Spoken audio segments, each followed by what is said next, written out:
Subscribe करें और देखें एक दिल दहला देने वाली हॉरर स्टोरी। बिना घबराए बेल आइकॉन प्रेस करना ना भूलें।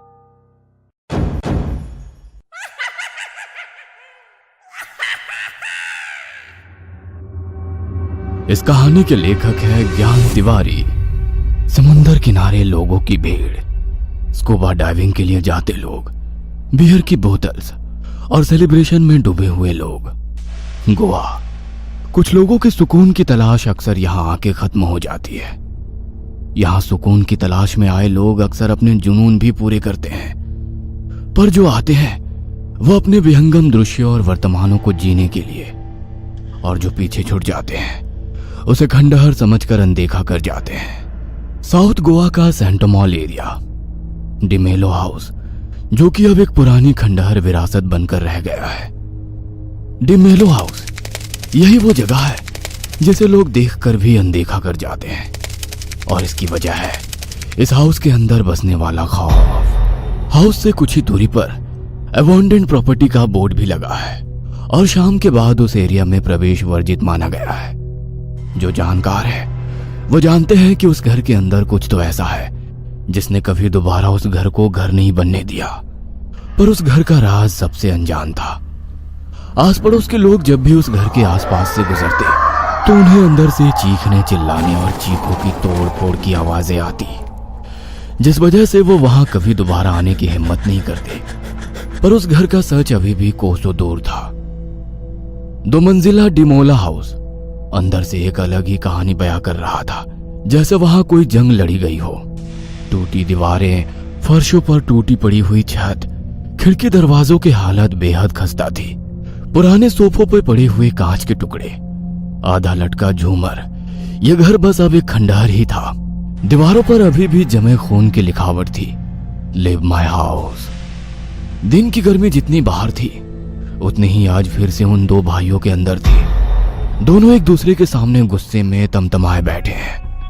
बीच टेबल पर प्रॉपर्टी के पेपर्स रखे हुए हैं। पिताजी की अचानक मौत के बाद विल बीच में ही अटक गई।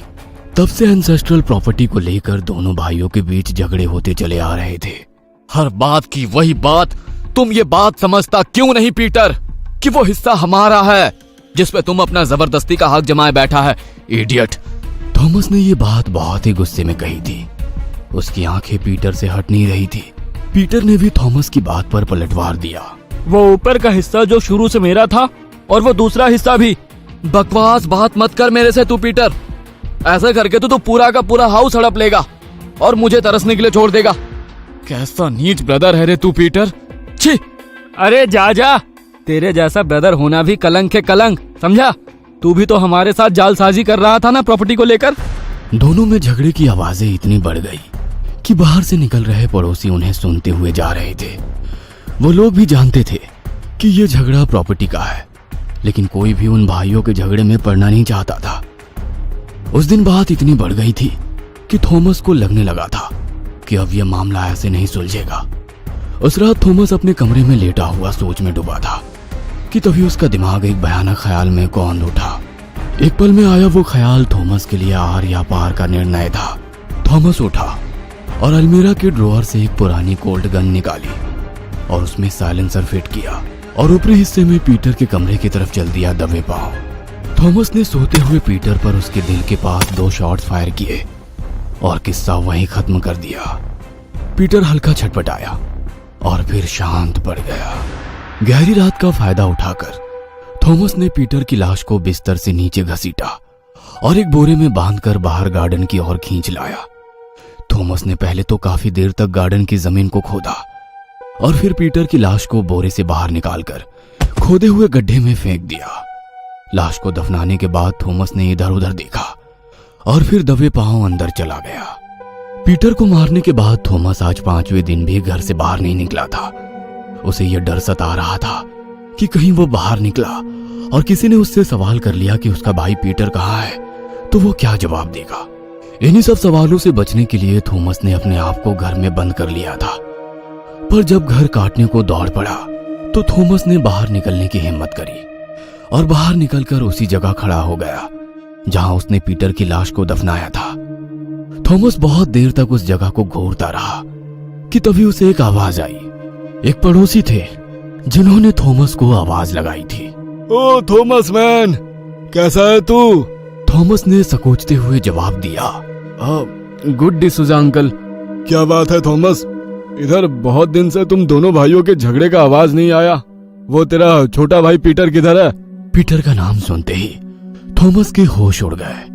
वह कुछ समझ नहीं पाया कि वो अंकल को क्या जवाब दे कि इतने में अंकल ने दोबारा टोका, थॉमस, पीटर किधर है? थॉमस ने इस बार तुरंत जवाब दिया, पीटर अपना हिस्सा लेकर दूसरा शहर चला गया, वहां दूसरा काम धंधा करने को अंकल।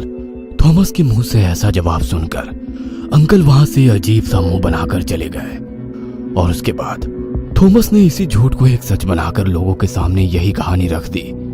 जो भी थॉमस से पूछता, थॉमस उसको यही बताता कि पीटर अपना हिस्सा लेकर चला गया है। इस कहानी ने थॉमस के अंदर का डर खत्म कर दिया था और अब वो डिमोला हाउस पर अकेला राज कर रहा था। एक रात जब थॉमस आराम से करवट लेकर सो रहा था कि तभी उसके कमरे में लटकता हुआ झूमर धीरे धीरे अपने आप घूमने लगा, जिसकी परछाई थॉमस के चेहरे पर पड़ रही थी।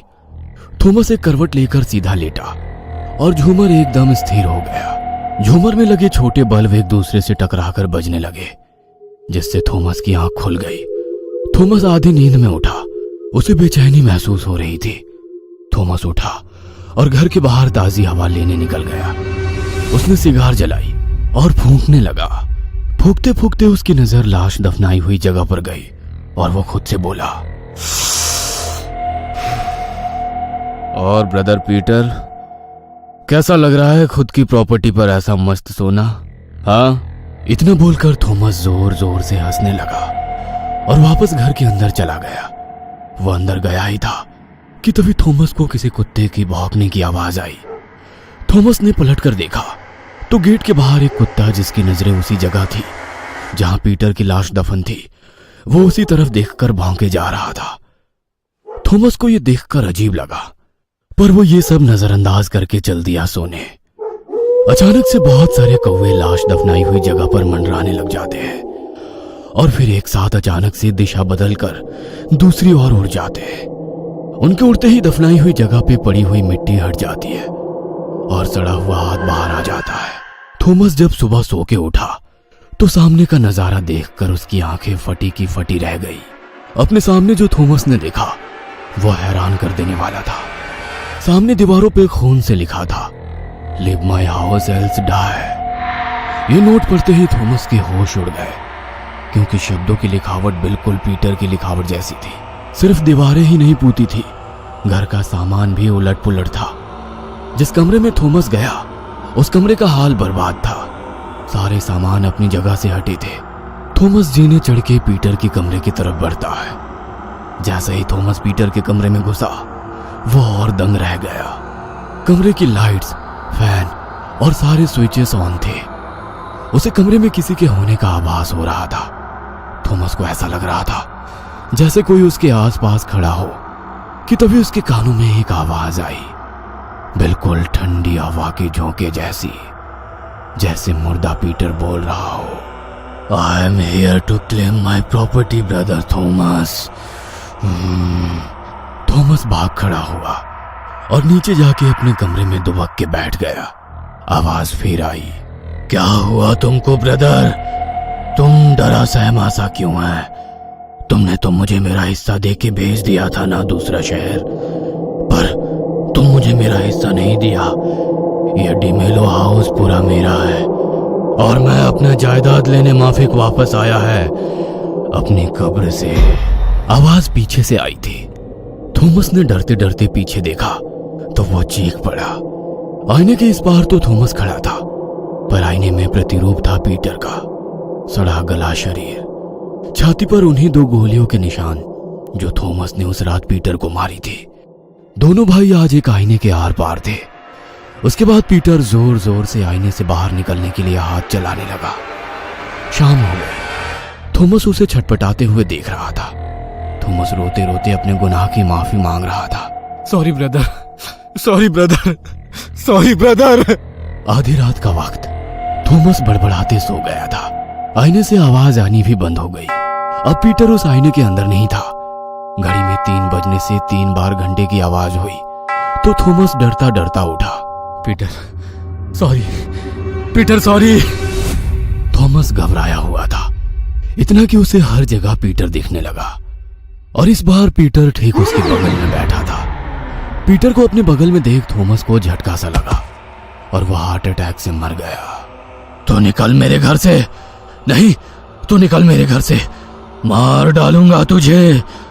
इस तरह की आवाजें अब डिमोला हाउस से उठने लगी थी अगली सुबह से। पड़ोस के लोग अंदर गए तो थॉमस को मरा हुआ पाया, लेकिन आवाजें दोनों भाइयों के घर में से उठ रही थी जिनमें गुस्सा भरा था। उसके बाद से कोई भी उस घर के अंदर नहीं गया। लोगों ने डिमोला हाउस को हॉन्टेड प्रॉपर्टी घोषित करार कर दिया। ये कहानी आपको अच्छी लगी हो तो हमें सब्सक्राइब करें, हमारा इंस्टाग्राम और फेसबुक पेज जरूर फॉलो करें। और हाँ दोस्तों, सब्सक्राइब करना भूलना मत।